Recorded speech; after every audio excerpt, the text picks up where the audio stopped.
What's going on, guys? In today's video is going to be all about my top 3 favorite ditch fishing baits. In this video I have 3 of my favorites that I'll have on the deck for the entirety of the winter when I am ditch fishing. So hopefully these 3 baits will kind of give you a little bit of clue to what to do when you actually get into these ditches.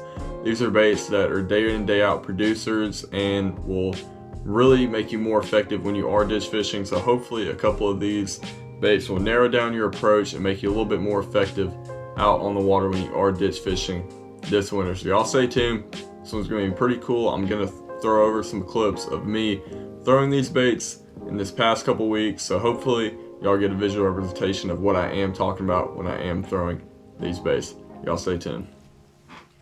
Alright guys, kick things off. If I could only have one bait for ditch fishing, it would hands down be some sort of Damiki style bait.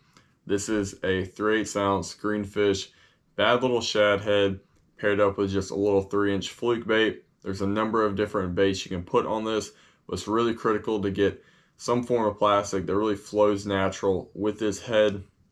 Now, a couple of things I like with this bad little shad head, as you can see, that line tie right there is a little bit further back on the jig head than most traditional Damiki heads, and that allows this bait to stay perfectly horizontal when I am dropping it vertical on fish.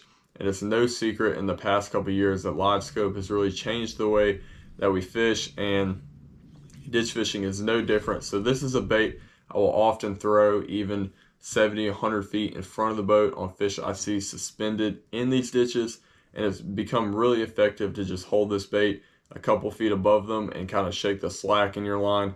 And that has been a really big producer for me over the past few years, and by far the most consistent day in and day out bait I have on my deck. Now, in parallel with this head, I will often put a 2.8 or a 3.3 Kitech and either crawl that on the bottom or just kind of see how these fish are set up on live scope. If they're set up in 20 or 30, I'll typically roll it through there in that depth range, or if they're lined up on the bottom, throwing this head, it makes it really easy to keep it on the bottom with that Kitech and just kind of slow roll it through those fish I am seeing on live scope. So if you could only have one, I would have a bad little shad head either paired up with a Kitech or some type of natural fluke style straight tail bait that you can actually pick off fish on live scope or drop it vertical under the boat. So that would be my number 1 pick right there. Alright guys, moving into my number 2 pick. This is another bait that's extremely effective when I am ditch fishing, and this is a 1/2 ounce Flexit Spoon. The Flexit Spoon is kind of local to the Lanier area and has been one I've grown up throwing and just kind of gained a lot of confidence with.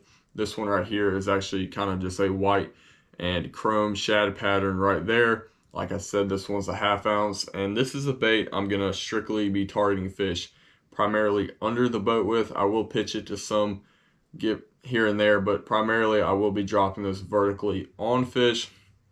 This bait really excels when you see fish on your 2D. Even if it's just a couple fish on the bottom, you can drop this thing down there, and more times than not, there's actually more fish than your graph will show. And this bait is extremely effective at hitting those fish as soon as you see them.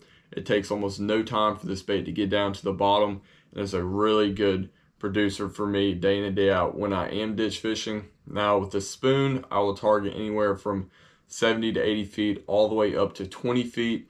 It just kind of varies on the day and where those fish are set up, but this one is a phenomenal bait at really just being effective.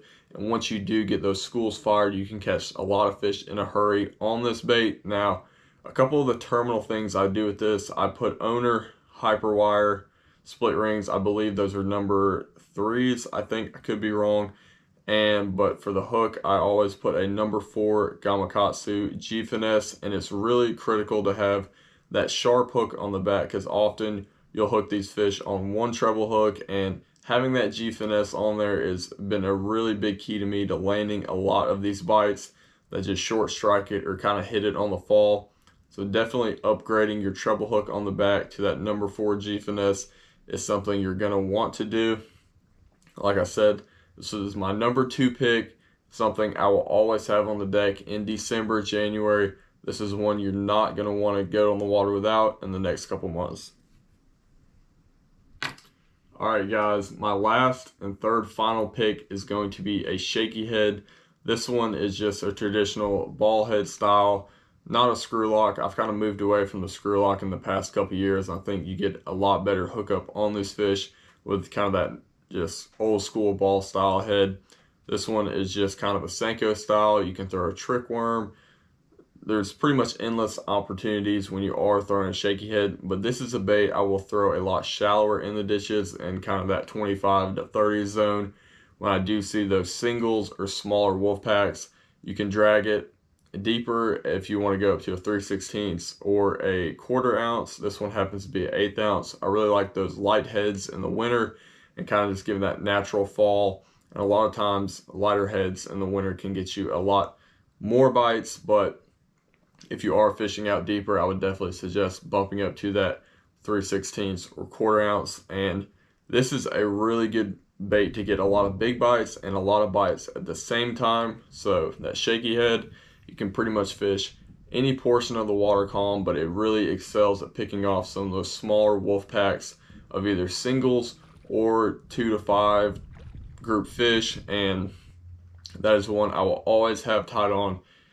Even into the spring, I'll throw it in the spring. Shaky Heads, it's a year-round bait, but ditch fishing, it definitely has its place and can be a really big producer. All right, guys, if you are interested in picking up any of these baits that you see me talk about today, whether that's the bad Little Shad or some of the Flexit Spoons, Shaky Heads, worms, anything like that, the guys over the Dugout are extremely knowledgeable when it comes to ditch fishing, and they'll put the right colors in your hands that you'll need to be successful out on the water. They're located off Highway 41, so please give them a shout out and look at them whenever you're needing to pick up some of these baits. They have a wide selection of all the things I've talked about today, so please go give them a shout out. We'll see you all in the next video.